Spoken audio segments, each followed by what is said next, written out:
La 4G Batelma vous présente Ny vaovao. Ny miokany fahombiazana. Arahinao ny fampalalam-baovao miaraka amin'ny Pastel, ilay tsiron'ny fahombiazana. Tête aux pieds avec la gamme de protection individuelle Secure Plus. Respectant les normes de sécurité de la personne et adaptée aux besoins du quotidien. arahinao ny fampalalam-baovao miaraka amin'ny Batimax, la qualité au meilleur prix.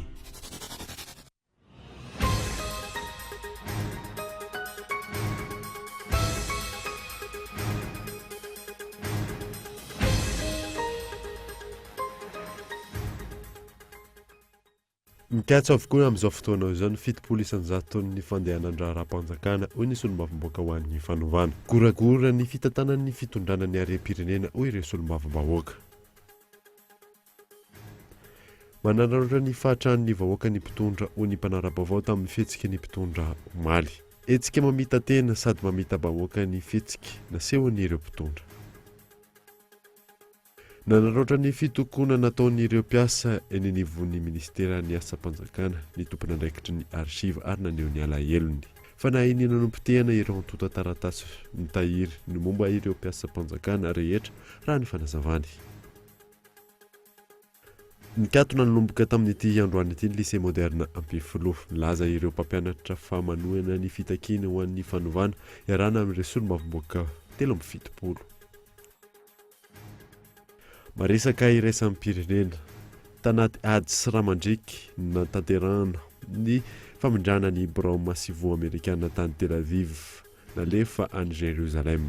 Palestiniana 520 no namony eny vokatry ny tifitra nataon'ny tafika israeliana. 7 amin'ireo no zaza. Nadidin'ireo arahanao afaka fotoana fohy.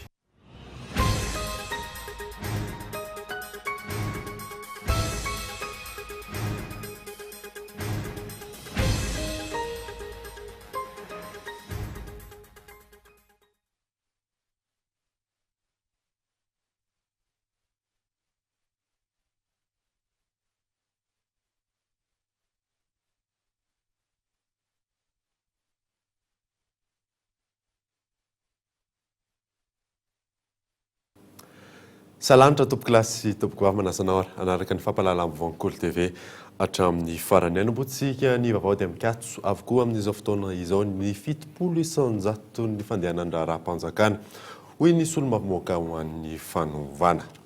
Goragora tanteraka ny fitantanan'ny fitondrana ny harem-pirenena hoy izy ireo. Fanadiny miantarandrianay. Tamin'ny 12 ora teo no nanomboka tonga tety amin'ny kianjan'ny 13 Mey avokoa ny mpitolona miaraka amin'ny solombavamboaka ny fanombana. Hita tety atoerana avokoa ny ankamaroan'ireo eny anivon'ny seha-panjakana samihafa, teo ihany koa ireo mpampianatra maro.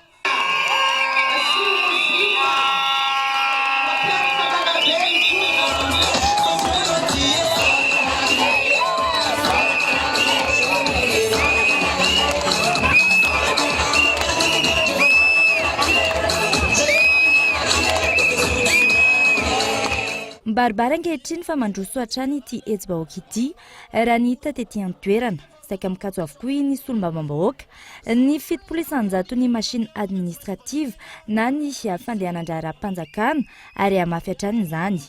Nisy ihany koa tamin'ity androany ity ireo solotena avy amin'ny faritra samihafa. Raha nanomboka ny tolona zay tany amoron'ny manea tao amin'ny ambositra dia maro ny vahoaka ao. Ary sahatra tsony hatramin'ny sabosy omaly androany zao dia grève générale ny mpianatra ny mpiasa. Fitakena ny fialan'ny fitondrana ankehitriny zay manitsaka amin'ny kolikoly. Indrindra fa tsy mijery fototra ny fiainam-bahoaka. Ka dia mbola manamafy zay mitolona miaraka aminareo, mitolona miaraka vahoaka ny Antananarivo. Établissement mpampanjakana ao Ambositra zany amizao tsisy miaratra daholo. Dia tany ohatra zay koa zany mety avarotany Antananarivo era Madagasikara.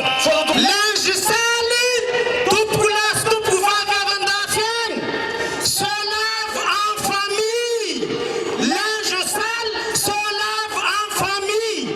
Aza mijabajaboka aty ianareo. Fa zay gasy endry ary mahay ny faindranany gasy. Araka ny tatrana avoaka ny solombavambahoaka ho an'ny fanovana, manjaka ny famarotana ny harem-pirenena ankehitriny. Tany maro no lasa ny vahiny izy ireo.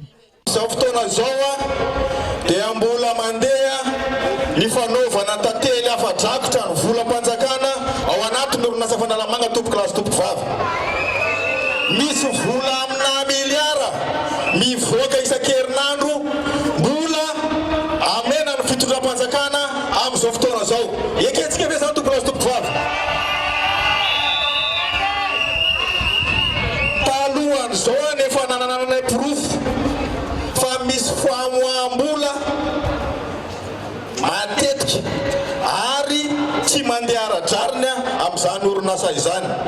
Dia ny mponina rehetra dia samy natahotra hoe tetezana no atao dia nyrefesina daholo nasiana pikea tany amin'ny tanin'olona rehetra tany.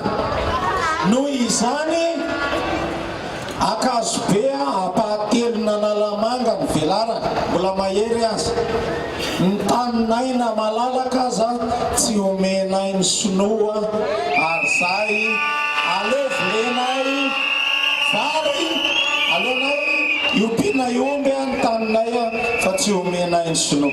Iankina ny zavatra be dia be ny valiny fitsarana izay avoakanareo HCC. Na io ampilamina na io ampikorotana mafimafy kokoa. Mampilamina izy raha ohatra ianareo miteny hoe ekena ny déchéance ataonareo député. Ampikorotana antsika io raha itenonareo fa tsy ekena ny déchéance ataon'ny député satria ny vahoaka nefa mitady an'io fa tsy ny député fotsiny. Raha sadatry ny vavy ianareo tsy manaraka ny etaetam-bahoaka dia ho tompona ndraikitraka teraka amin'ny zavatra mety hitrango. Tsy ato ny hetsika raha mpitso iroso aka ny mpianatry ny oniversité an'Antananarivo ny solombavambahoaka ho an'ny fanovana miaraka amin'ireo vahoaka raha ny fanazavana. Nanamafy ireto farany fa misy ny fandrahoana natao amin'izy ireo mitaky ny anaovan'ny ministry ny fitsarana fanambarana amin'ireo hainao manjery mpanjakana ihany koa ny solombavambahoaka mitarika ny hetsika ho an'ny fanovana milaza raha toka mitombona na tsy ny feo mandeha fa misy ny fanenjehana azy ireo sy ny feo mandeha mikasika ny fisiany didy fampisamborana. Misy tamin'ireo miaraka amin'ny mpitondra HVM teo aloha no hita manaraka ny tolona tarehan'ny solombavambahoaka ho an'ny fanovana ankehitriny androany. Hita teny amin'ny kianjany 13 Mey ny ministry ny serasera sy ny fifandraisana amin'ny androm-panjakana teo aloha ministry izay isan'ny namolavola lalàna amin'ny fen'ny serasera izay lalàna nolanina amboletra faladina miantarandriana evatra. Nisy tamin'ireo miaraka tamin'ny HVM teo aloha no lasa manaraka ny tolona ho an'ny fanovana ankehitriny rehefa hita fa mandroso ny hetsika ny amin'ny fitakiana ny fialan'ny filoham-pirenena sy ny governemanta manontolo amin'izao fotoana izao. Tamin'ity androany ity ohatra nanaitra ny maro ny nahitana ny ministry ny serasera sy ny fifandraisana amin'ny androm-panjakana teo aloha Andrianjato Vonson teny amin'ny kianjany 13 Mey. Laza ny tena ny famanoana ny tolona tarihan'ny solombavambahoaka ho an'ny fanovana. Ity ministry ny serasera teo aloha ity anefa izay isan'ny namolavola sy namoaka ilay lalàna amin'ny fen'ny serasera nolanina amboletra. Io ministra io ihany koa no isan'ny tompona andraikitra tamin'ny fandaniana ny lalàna amin'ny fen'ny serasera io. Lalàna izay toerin'ny mpanao gazety ny mpiantsehatra eo amin'ny tontolon'ny serasera ireo fiarahamonim-pirenena sy ny maro hafa hatramin'izao. Lalàna manomevana ny fanampenam-bava, tsy mifanaraka amin'ny etaetan'ny vahoaka sy maneho ny tsy fahalalàna maneho hevitra eto Madagasikara. Raha iverenana ny zavanseho, tsy nifanaraka tamin'ny fehi-kevitra taorian'ny dinika maro nataon'ny mpiantsehatra samihafa io lalàna amin'ny fen'ny serasera nolan'io, izay nantsoina ihany koa hoe lalàna Andrianjato, ary hatreto mbola toeriny eto anivony fahita lavitra kokoa hatramin'izao amin'ny alalan'ny fametrahana ny sary J+654 nanomboka ny andro nandaniana io lalàna io.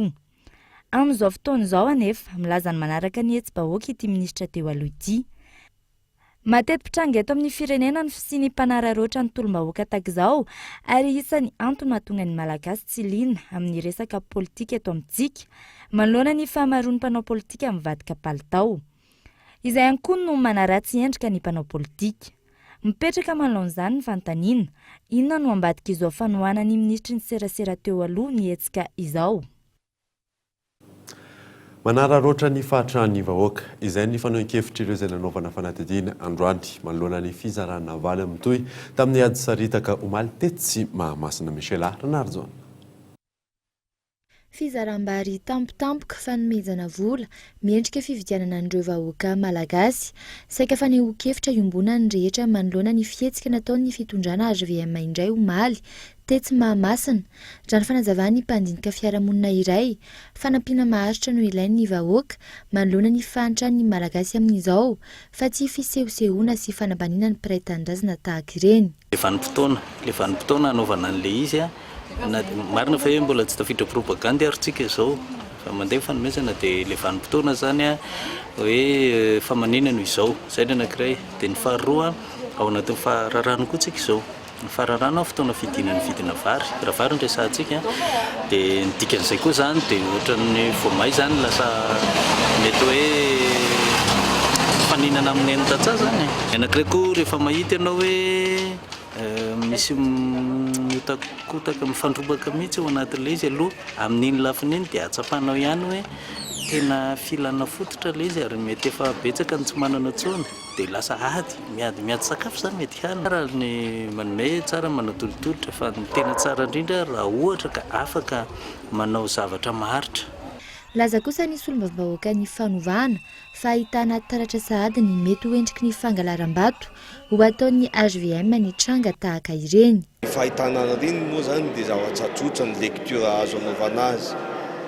Voalohany indrindra tsy manana zo tsony, tsy manana le dignité tsony zany le vahoaka fa mangataka amin'ny mpitondra.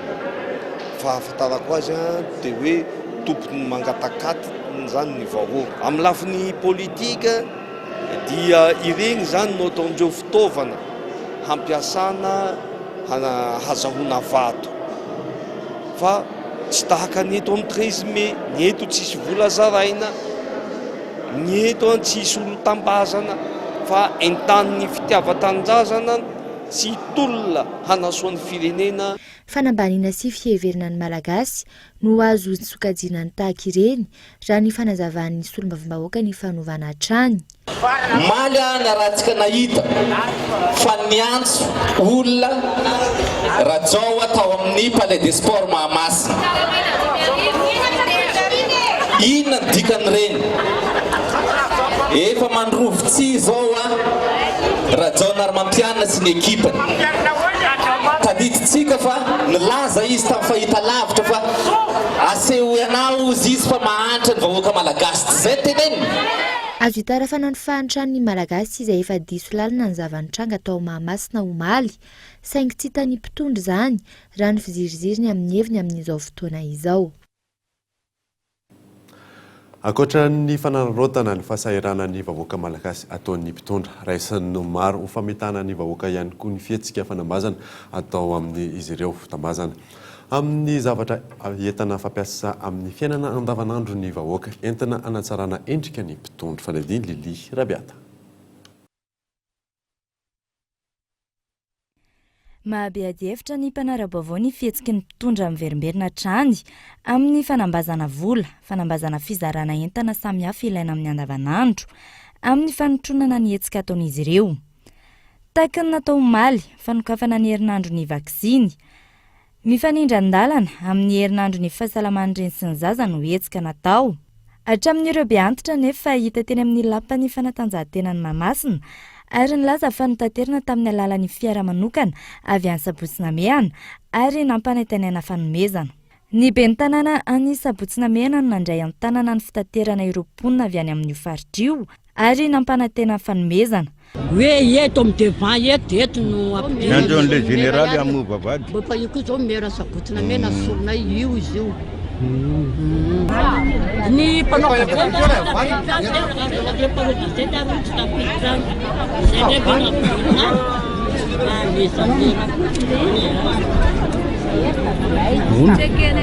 mezam-potsiny zany zay zao.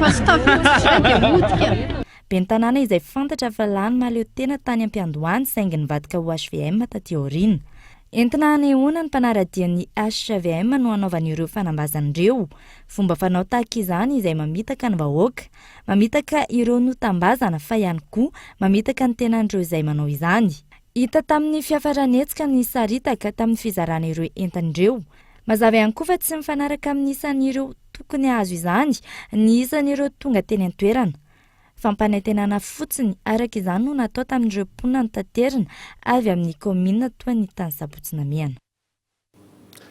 Mikatso tanteraka ihany koa ny asa eny anivon'ny ministeran'ny asa-panjakana manohy ny fitokonana izy ireo. Takin'izy ireo ihany koa ny fialan'ny minisitra tompona raikitra amin'ny asany vao hiverina iasa izy ireo. Henri Florio.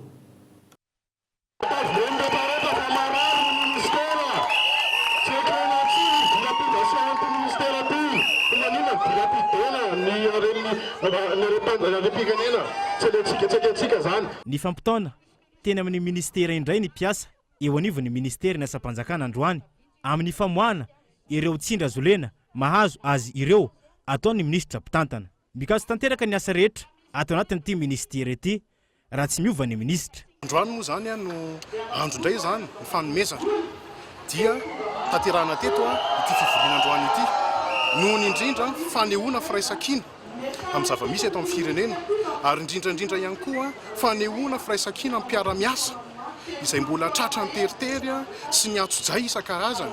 Omaly fotsiny zao dia mbola nazo SMS amin'ny mpiara-miasa hoe tsy maintsy tonga eto ampiasana fa raha zany dia tapaka ny karama. Kanefa efa nazava tamin'ny herin'ny androany tamin'ny talata lasa teo fa mila mivoaka mpiasa ary efa migrevy mpiasa.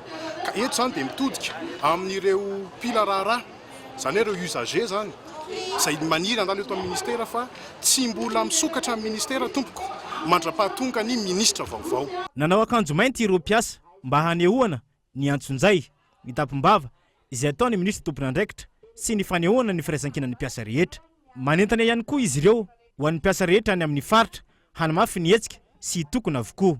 Anehoana ny fiara-mientana aloha voalohany indrindra ary indrindra ny antso-jay izay niainanay teto, ny tapimbava izay niainanay teto nandritra izay 4 taona ny tantanan'Andriamatoa Maranto Jean de Dieu n'ity ministera ity. Ka izay indrindra no anton'izao fanamina izao zany anehoana fisaonana noho ny fahafitsapahanay fa kamboty izahay teto. Kamboty izahay, tsy nisy mpijery izahay ary tsy nisy mpihaino izahay.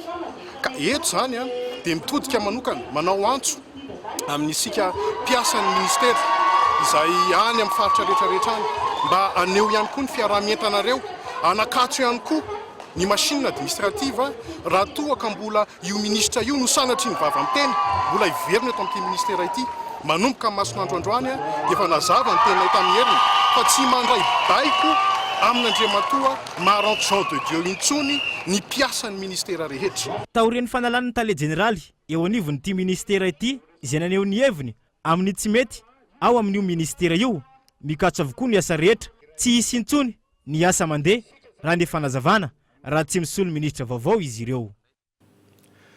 Nanaratra ny fitokonana ataon'ireo mpiasa eny anivon'ny ministeran'ny asa-panjakana ny tompona ndraiky ny archive ary naneho ny alahelo fa nanina nompitehana ireo antota taratasy mitahiry no momba an'ireo mpiasa-panjakana rehetra raha ny fanazavany Gaëtan Andriatsilavo. Tsy ny fitantanan-drara rehetra amin'ny ankapobeny no mampitaraina ireo mpiasa eny anivon'ny FOP.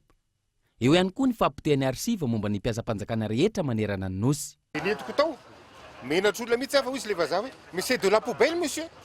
Tena ahitangenareo fa asehonareo ny vahoaka malagasy ny fonctionnaire mihitsy hoe zao zavatra nataondreo ato. Fa nanina ny potehana zany izy. Nanao ty construction ty bâtiment ty zareo dia le bâtiment tsy conçu akory io salle d'archivage. Antony fampitehana raha ny fanazavana ny famondrana toerana ny efitrano fitahirizana. Io salle d'archivage mihitsy ty tsy mety mihitsy ty fa dia nataondreo e.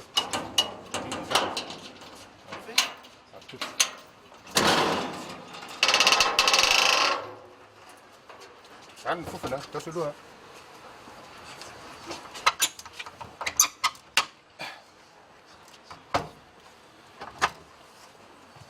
Androsonareo zao nefa raha ty archive-ny ministère ty nefa zavatra tena opérationnel ty mandeha par corps par matricule azona exploiter ny isan'andro amin'izao fotoana zao tena io sisa tsy opérationnel ntsony mihitsy izy midiraka ianareo fa trano mangozofozo io.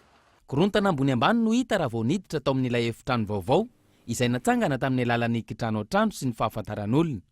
Trano zarafa vita ary misy fotoana ny rodana ny riana tsy nahazaka na dia olona mivezivezy akory azy. Tsy conçu mihitsy ho atao salle d'archivage ty fa trano kitoto be mangozogozo raha ty trano ty io izy io rahantsika mihita lany mikoroka dolo le hazo ary efa nisy nenjera teo amin'io parti mazavazava io doboka tany ambany de potika le dossier ny fonctionnaire dossier ny mpiasa-panjakana eran'ny Madagasikara nefa no ato tantanan'ny ministère fonction publique. Misy fiantraikany ratsy eo amin'ny fitantanandra raha eto amintsika izao fahampotehana izao. Misy fiantraikany ratsy eo amin'ny mpiasa-panjakana ihany koa indrindra ireo misotro ronono. EDB misy olona zao ohatra hoe anao validation de service izy satria nandalo contractuel izy na ohatra zany. Misy an'izay mantsy ny fonctionnaire raha nandalo contractuel anao de manao validation de service rehefa avy eo mba hahabetsaka le pension anao fa raha vao tsy vitanao le validation de service de mety kely le pension anao de mitady dossier ty le mpiasa-panjakana hoe mba mitady zahay ny arrêté de nomination anay na arrêté d'intégration anay na copie na contrat de tsy afaka manao ninina tsony zay satria zao ve fomba hoana ny anaovanao recherche na dossier am'izao de hany ka lasa victime le fonctionnaire amin'ny zavatra ohatran'izao tokony handray pension maromaro izy tsy hita le dossier ny de tsy possible zany pension mety kely be de be mihitsy ny fiantraikan'izao maro de maro. Ireo rehetra ireo no nahatonga azy ireo hitaky ny felan'ny ministra tompon'andraikitra ary miantso ny fanaovana fanady adiana ka anasaziana izay tompon'antoko. D'État mihitsy hidina ty amin'ny fopy hoe mba jereo zavatra tsy mazava sy tsy manjary rehetra tato nandritran'izay tondrany ministra maharanty zay fa tsy rariny potika mihitsy ny ministère. Ohatra iray amin'ny tsy faiza mitantana ataon'ny fitonana SVM ity mitranga eto amin'ny fopy ity. Tsy ministera iray nefa no ahitana tahaka izao raha ny loharanom-baovao azo saingy mbola tsy samany eo hevitra no ny tsindry sy ny teritery mahazo ireo mpiasa-panjakana amin'izao fotoana. Porofo iray entina milaza ihany koa fa olona manana ny kalitao ilaina amin'ny fitantanana ny tokony tantana indrindra amin'ny toerana iankinan'ny fiainam-bahoaka sy ny hoavy ny firenena tahaka izao. Ny fametraha-pialan'ireo tompon'andraikitra ny vahaolana akaiky ary ny firosoana amin'ny fifidianana melohan'ny fotoana.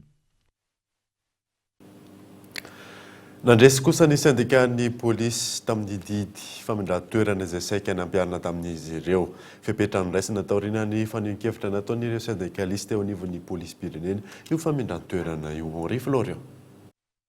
Nandresy ny syndicat-ny polisy nanoloana ny fanapahan-kevitra amin'ny famindran-toerana ny lehibe ny syndicat-n'izy ireo. Fanambarana tao amin'ny radio miara-manonja ny 4 aprily lasa teo mikasika ny tsy fahombiazana amin'ny fitantanandraram-panjakana tato anatin'ny efa-taona sy tapany itondran'ny filohan-kehitriny no anton'io famindran-toerana io raha tsy aivana. Nanentana ny polisy pirenena hiditra ao anatin'ny syndicat ihany koa izy ireo taorian'io didim-pitsarana io. Ny corps ny inspecteur de police rehetra amin'ny maha secrétaire général ny syndicat ny corps ny inspecteur de police ny tenako no anaovako an'izao fanentanana izao anareo. Miantso anareo mba hiditra ao anatin'ny syndicat fa tsy misy afa-tsy ny syndicat irery ihany no ahafahantsika miadiny zoantsika sy mandresy ny tsirariny sy ny tsindry azo lena ary ny fanaparam-pahefana izay ataon'ny lehibe. Okitsika zalahy mba ho tonga saina amin'izay amin'ny zavatra rehetra mitranga izay hoentina hamoretana antsika anam-piampona ny saintsika ka hoentina hanaovana izany fandemetsaina tsy ahafahana mihotra sy mivelatra amin'ny resaka syndicat zany. Ny syndicat io maleo tena ary zalahy io tsy mila fiarahana amin'ny lehibe ny fidirana syndicat koa oka nareo zalahy tsy ho ampitahorona sy ho ampirorona intsony fa mivoaka nandresitsika tamin'ity tolona natao androany ty de oka ho tonga saina daholo tsika inspecteur de police sy ny brigadier ny agent de police rehetra manerana amin'ny Madagasikara. Tamin'ity tolona ataon'ny solombavambahoaka ho an'ny fanaovana ity no isany nahitana ny fahasahian'ny syndicat-ny polisy teto Madagasikara. Tsy voafehin'ny tsindra zolena intsony izy ireo sy ny mpiasa-panjakana hatramin'ireo polisy pirenena. Hafatra ho an'ny agent de police sy ny brigade de police de mirotsaha amin'ity fikambanana syndical ty nareo fa ty ihany no ahafahantsika miteny ahafahantsika manala zay marara amintsika io ahafahantsika miady ny zontsika sy ny tsy metimety mahazo atsika hatramin'izay fa raha ty tsy tanteraka de araka le fitenena zay hoe amin'ny heran'Rambo ndraiky voatafavoaka dika zay afaka 10 taona ndraiky zao fanararotana ampisy syndicat ao amintsika ka midira ho mpikambana daola atsika agent de police brigade de police. Tsy ekena intsony ny fanaovana tsinotsinona ny syndicat ary manana ny zony ireo mpiasa izay mivondrona ao anatiny izany syndicat izany.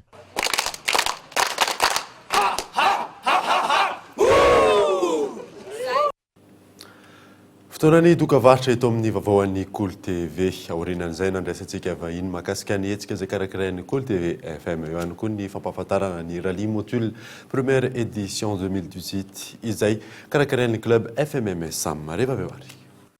Fetin-dreny ity milalao fa miaraka aminay ary mahazo loka marobe ho anneny entana mitetina 10 000 ariary ao amin'ny Batimax, bouquet Blue Lane, décodeur à 6 mois d'abonnement, canapé main atolotra Luxor, pack évasion maman amin'ny Regina's Beauty, appareil électroménager atolotra Akourdig, fer à lisser avy amin'ny Fiti Boutique, bon d'achat marobe avy amin'ny Shoprite. Tsotra fandraisana anjara dieny zao maka selfie eny amin'ireo toerana voatondro misy ny sary famantarana ny fahadimy taonan'ny Cool TV hitanao eny amin'ny Akourdig, Shoprite Tana Waterfront, Shoprite La City, Shoprite Talatamaty. Mandefasa commentaire ao amin'ny page-ny Cool TV ary atao photo de profil anao ilay selfie. Ny fisarina dia ataon'izy ma 20 May ao amin'ny fandarana Sokool. Tolory ny fanomezana tsara indrindrina eny miaraka amin'ny Cool TV FM.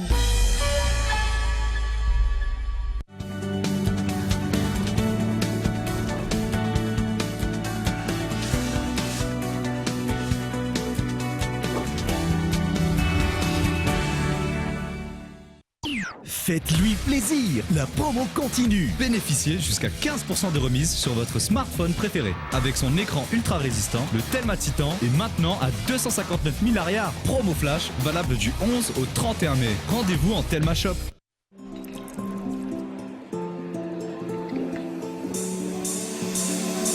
Ny olona mahomby eo amin'ny fiainana dia ireo izay tia milavilefina manoloana ny ady. Olona mahay mitrandraka ny fahombiazana eo amin'izay sehatra misy azy.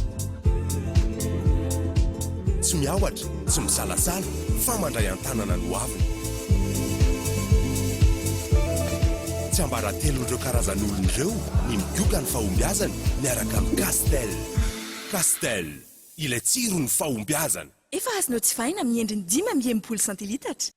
Mandroso tompoko, inona nataonao ramose? Salama tompoko. Salama tompoko. Salama. Misy café ve? Misy café? Fanaovana café dia azafady. Et croissant.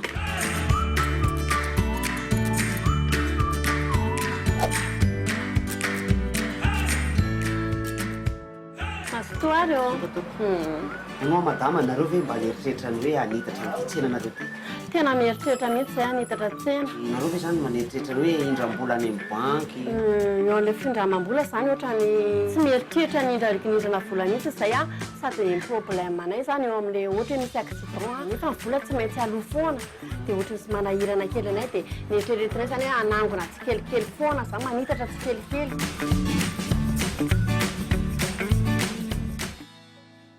Raha misy zavatra na tetikasa tianao tanterahana nefa tsy ampy ny eo am-pelantananao dia afaka manampy anao ny banky na te hanitatra tsena na trano na orinasa na koa te hividy fiara eny na te handefa ny zanakao hianatra any an-dafy aza maninona moa hoe mety hanomana fety be ho fankalazana ny fahavalopolo taona ny bebe koa ianao afaka manampy anao amin'izay vinavinanao rehetra ny banky makanesa any amin'ny banky fa zany no asany. Ny banky dia azonao anaovana findramam-bola arak'izay vinanao. Fantaro fa rehefa mindram-bola ianao dia mividy fotoana ny dikan'izany. Eny mividy fotoana ianao satria raha mieritreritra ny anangony ianao asa angamba mety ho 5 taona vao tanteraka ny fanirianao kanefa mety hitatra hatrany amin'ny 7 taona zany raha sanatria ka mety misy sampony tsy maintsy ilanao vola tampoka ao anelanelan'izany kanefa raha androany ianao no makany amin'ny banky na raha-pitso aza dia tanteraka nofonofonao afaka 7 taona zany efa avy 2 eny elo 4 5 10 eny zava-bitanao ao zay a mazava tsara lasa amizay ary makany amin'ny banky.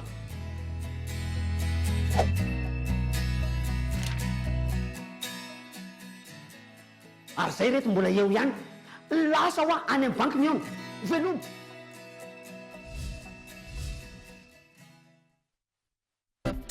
Izy aromeva, meva, zero e magneva, nieva, koyala neva, neva, fikira kuma. Bonjour à tous, Ouais, c'est Judas. Vous voulez du bon reggae dancehall music?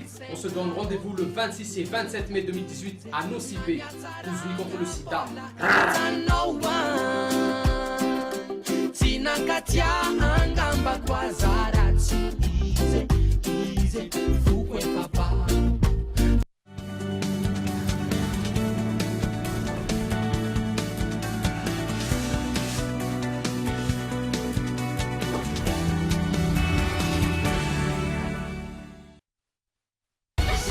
Nobody can know, at least until I tell Lee. For me, there was nothing more important than following the rules. But in life, step right up, ladies and gentlemen. You can either follow the rules or follow your heart. Just need to get your laundry. Come in. Hi, honey. Hey, Mom. Don't forget, we're going out on Saturday, and I invited the Evanses. Do me a favor, be sweet to Elle. She kind of has a crush on you. Manamariny sapana fampalalam-baovao amin'ny ity alina ity tsy zany fa raha matoy arrivé tsy tompona ndraiky teto anivon'ny Kolo TV FM mirabana tonga soa eto amin'ny plateau an'ny Kolo manakaiky zao moa fetiny reny no moko reny mifantatra mahay mazava misy ny etsika karakarain'ny Kolo TV amin'izao fotoana izao izay hitantsika amin'ny fampahafantarana reny afaka azavainao mahakasika izay. Miarabanao miarabe ihany koa ny mpijery antsika ny tokantrano any misy etsika tokoa karakarainy eto amin'ny Kolo TV izy io moa zany dia tafiditra ao anatin'ny fankalazana ny fahadimy taona ny Kolo TV izay efa natomboka moa zany tamin'ny voalohan'ny volana mars iny nisy ny grand plateau izay niarahantsika rehetrarehetra teto amin'ny Kolo TV dia tafiditra ao anatin'izay fankalazana ny fahadimy taona Kolo TV FM izay izy io tamin'ity kosa dia nampifandraisina tamin'ny fankalazana ny fetiny reny amin'ity volana mety ny tanjona moa zany indrindraindrindra dia ny mba ahafahany mpakafy antsika ahafahany mpanaraka tsy tapaka ny Kolo TV FM mandray anjara feno ao anatin'izay fankalazana izay ary misitraka ihany koa an'izay hoe fetiny Kolo TV FM zay ao anatin'izay fetiny reny zay. Ahonary ny fomba fandraisana anjara amin'ny hoe fety ataontsika io ilay hetsika ataon'ny Kolo TV FM.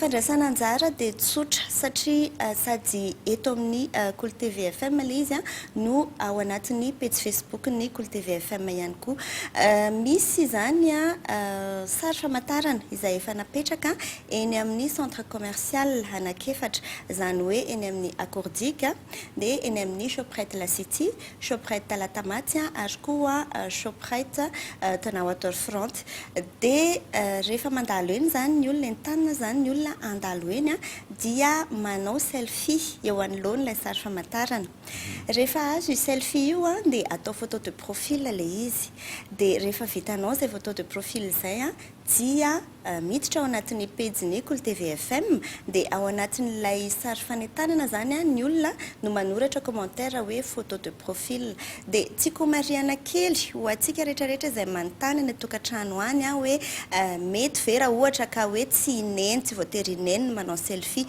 mety tokoa tompoko tsy voatery ineny manao selfie fa na ny zanaka na i dada na ny fianakaviana iray manontolo dia afaka mandray anjara avokoa.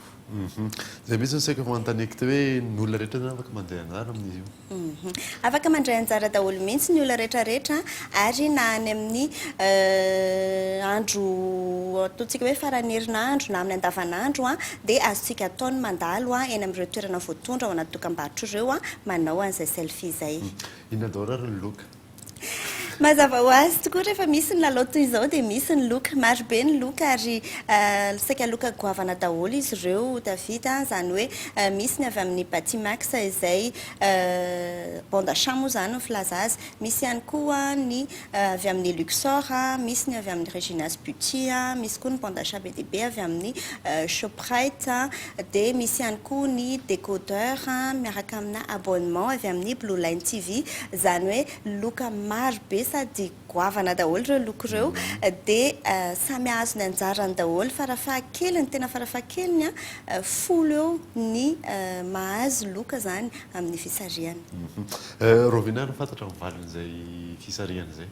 Eny tokoa amin'ny 7 Mey moa zany ny fetiny reny dia natao mihitsy zany ny fisariana mba hoe ny zomamy alohany io zany hoe ny 7 ny volana Mey ao amin'ny fandarana Sokolo eto amin'ny Kolo TV zany isa maraina ny antony antony dia tsotra amin'izay zany ny zoma tontolo 25 mai sy ny sabotsy 26 mai dia afaka mandeha ny amin'ireo toerana angalana ny loka zany ireo izay nahazo dia tonga zany ny alahady dia efa nahazo lokony eny.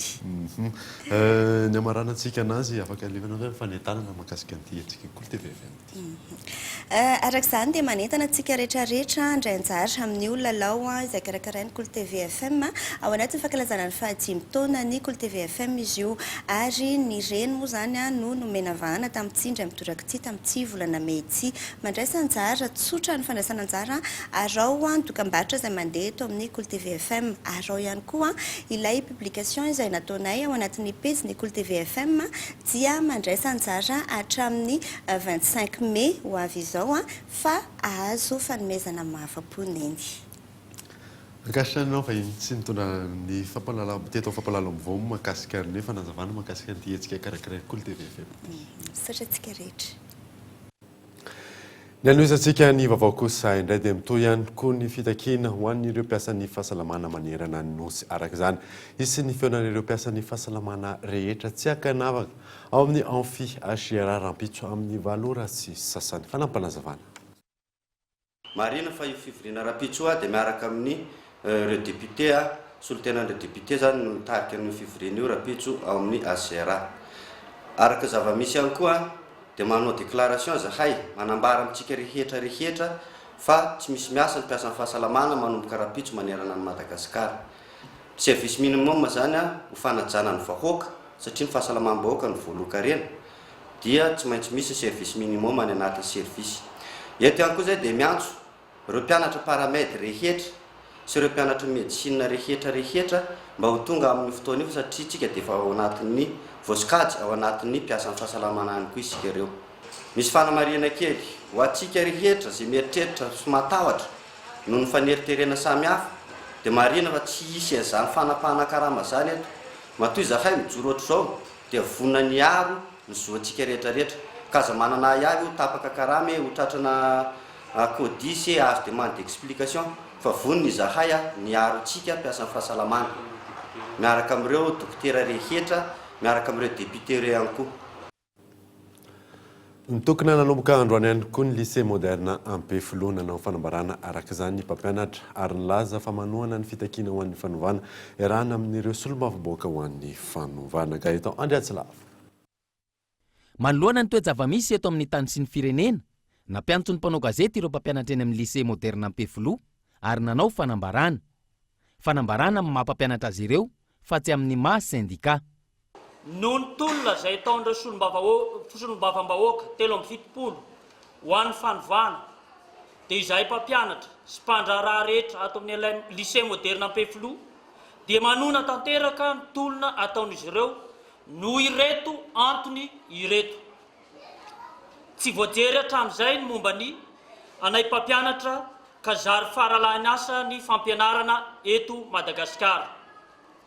Faharoa, takinay ny fampitoviana ny markarama na alignement de la grille indiciaire ho an'ny mpiasam-panjakana rehetra. Fahatelo, ilainay ny hitazomana ny 5 andro amin'ny vacation BPC izay nahazatra hatramin'izay fa tsy hajanona ho 3 andro sahala amin'ny natao tamin'ity taon'ity. Fahaefatra, mitodika manokana amin'ny mainsup izao fangatana izao aoka ho tazomina ny forfaitaire mahakasika ny mpianatra raisina manao stage eto satria lasa ray apahafolo na 1/10 ny vola tokony ho raisina ihany ny raisin'ireo mpampianatra nanao encadrement ny ireo mpianatra asa nandalo teto amin'ny lycée moderne Ampefilo. Fahadimy, takinay ny tsisy ny kolikoly amin'ny fanadinana rehetra amin'ny ambaratonga rehetra eto amin'ny tany sy ny firenena eto Madagasikara ho an'ny ministera rehetra. Azavaina manokana satria maro ireo mpianatra hitanay fa mahay izay voaka n'ity lycée moderne Ampefilo ity nefa lasa tsy tafavoaka noho izany kolokolo izany rehefa amin'ny fifaninanana arak'asa na amin'ny fifaninanana hiditra eny amin'ny ambaratonga ambony.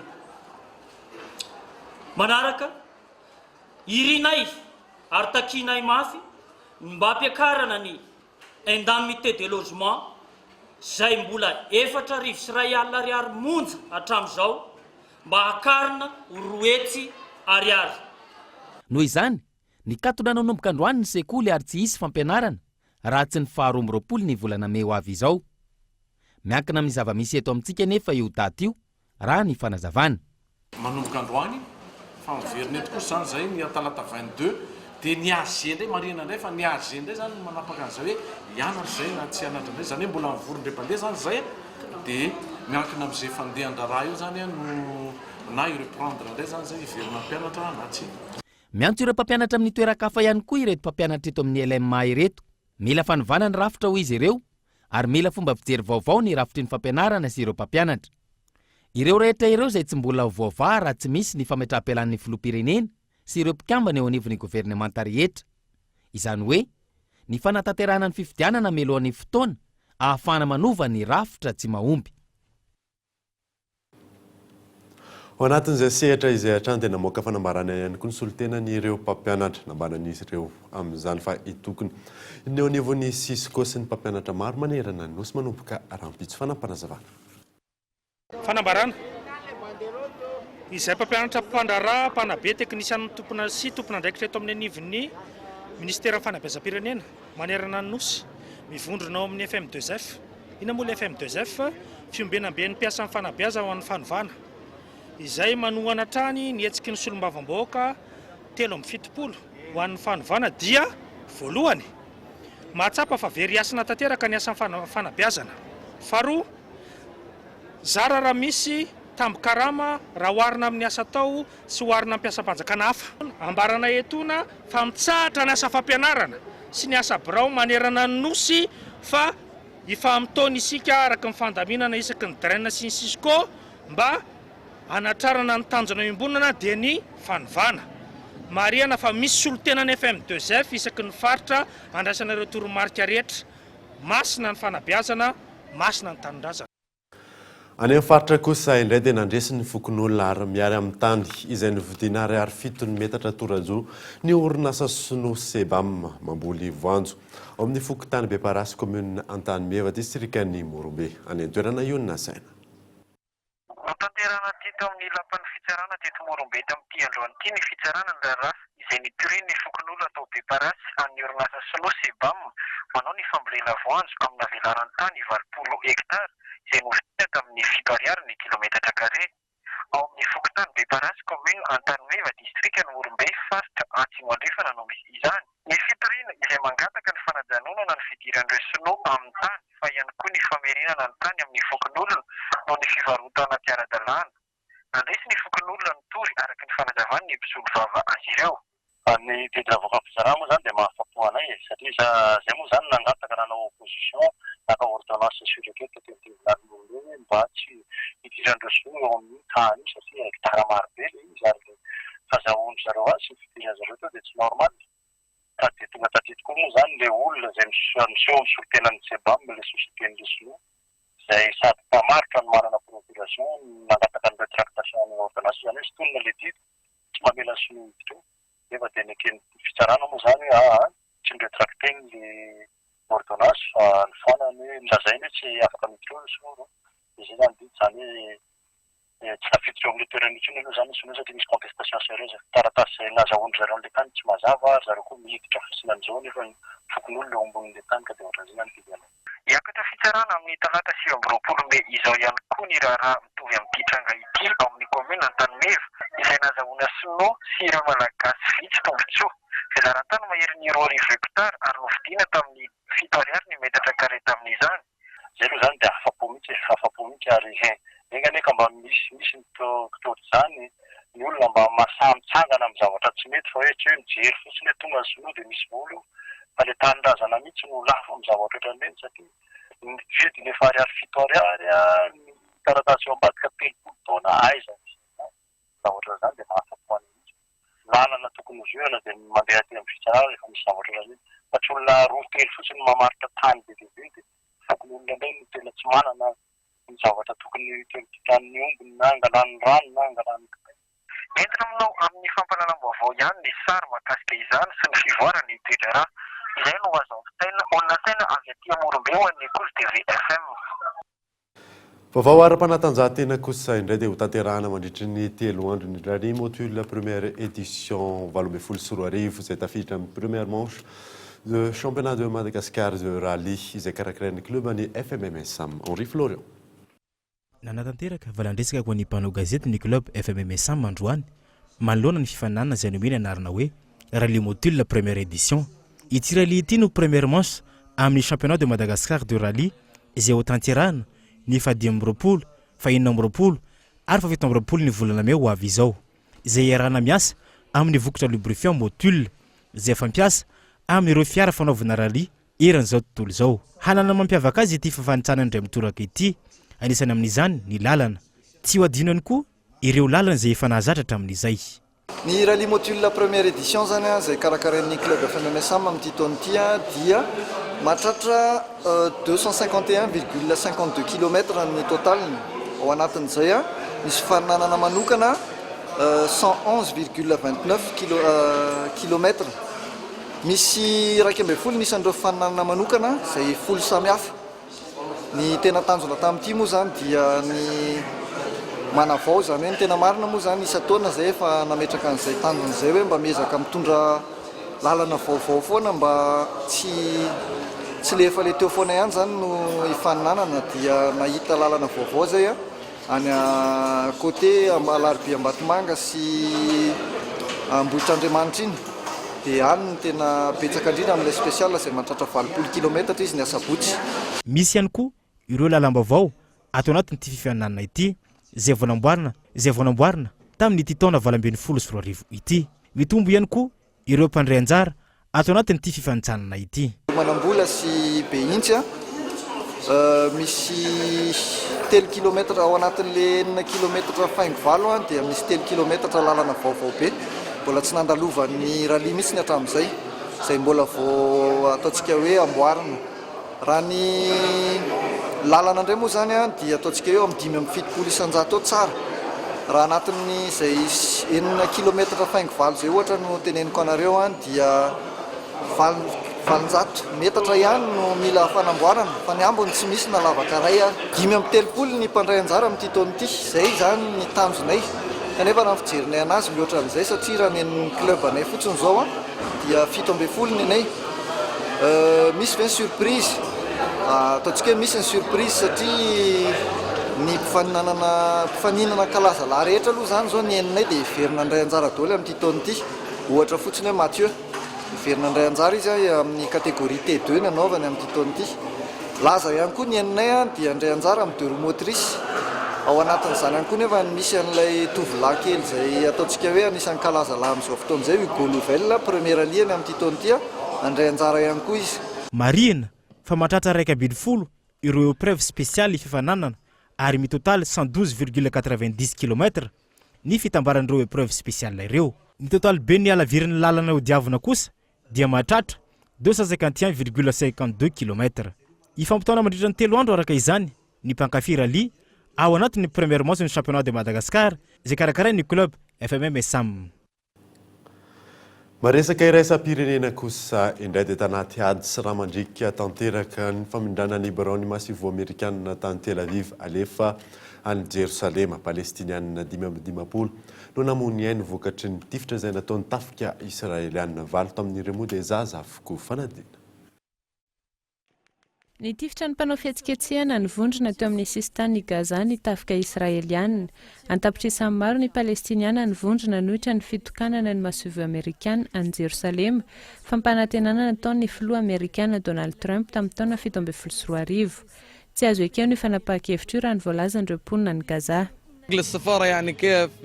Iteraka tezerina lehibe famindranany masivo amerikanina io. Tsy manaiky io fanapahan-kevitra io izahay, tsy manaiky an'io izahay ary tsy mino an'io.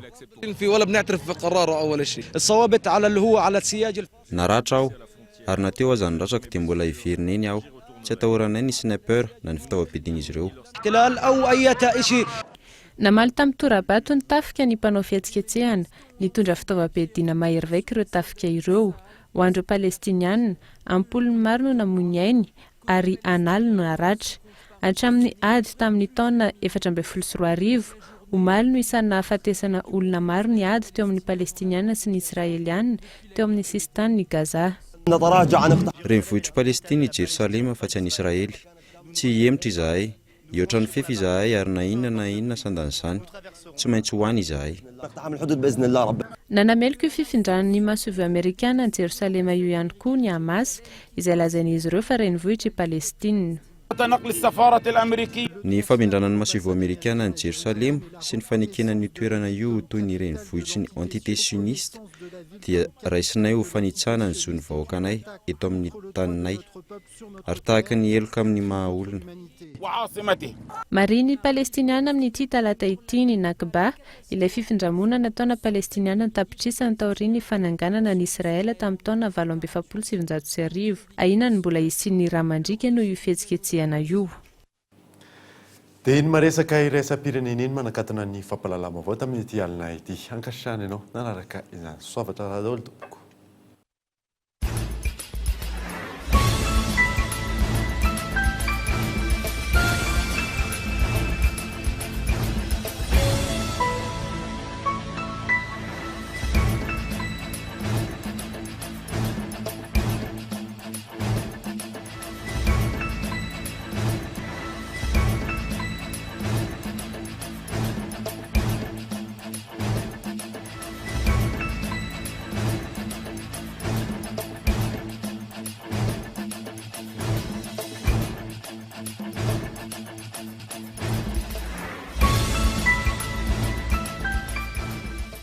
Tête aux pieds avec la gamme de protection individuelle Secure Plus. Respectant les normes de sécurité de la personne et adapté aux besoins du quotidien.